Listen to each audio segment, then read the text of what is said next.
Nagtipon ang mga miyembro ng Philippine Exporters Foundation Incorporated Region 3 o PhilExport Region 3 para sa kanilang unang General Membership Meeting sa taong 2024 nitong Lunes, June 17 sa New Deco Central Showroom, Clark, Freeport Zone, Pampanga. Pinangunahan ni Philip Repato, presidente ng PhilExport Region 3 ang aktibidad kung saan ibinahagi niya ang mga nakamit ng grupo tulad ng pagbubukas ng bagong showroom. We just thought of conducting our general membership meeting here in our Deco Central because this is basically new.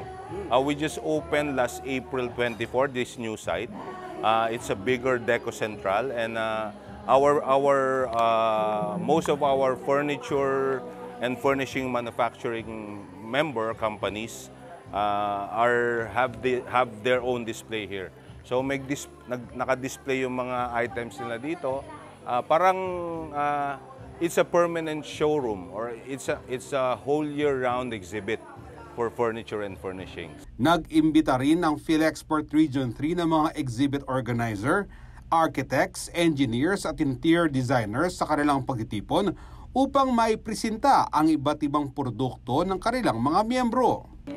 Iniimbita talaga namin pumunta dito sa Deco Central kasi when you build a building like a house or a restaurant or a hotel, you'll be needing furnitures.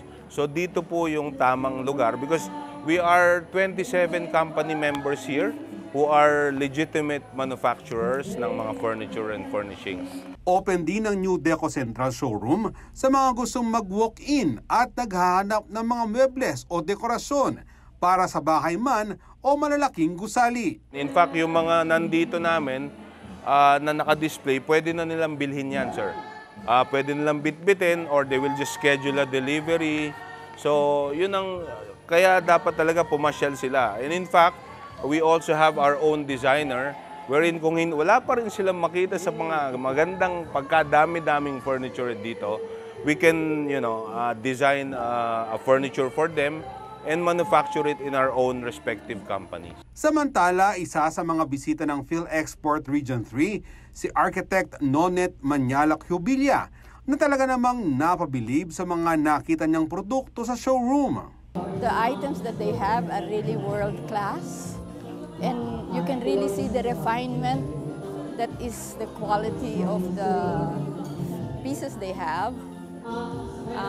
I think even it can compete with any country product that in the furniture industry.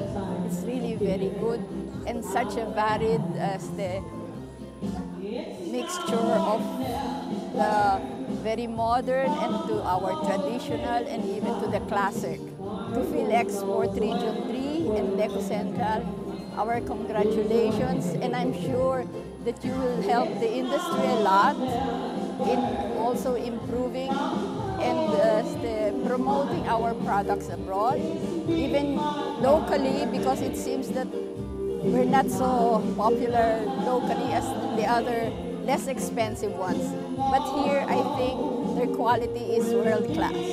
Makikita ang New Deco Central sa Building N5310, Centennial Avenue, Clark, Freeport Zone, at bukas ito araw-araw kahit holidays mula alas 10 ng umaga hanggang alas 7 ng gabi. Jody Dizon Mercado, CLTV 36 News.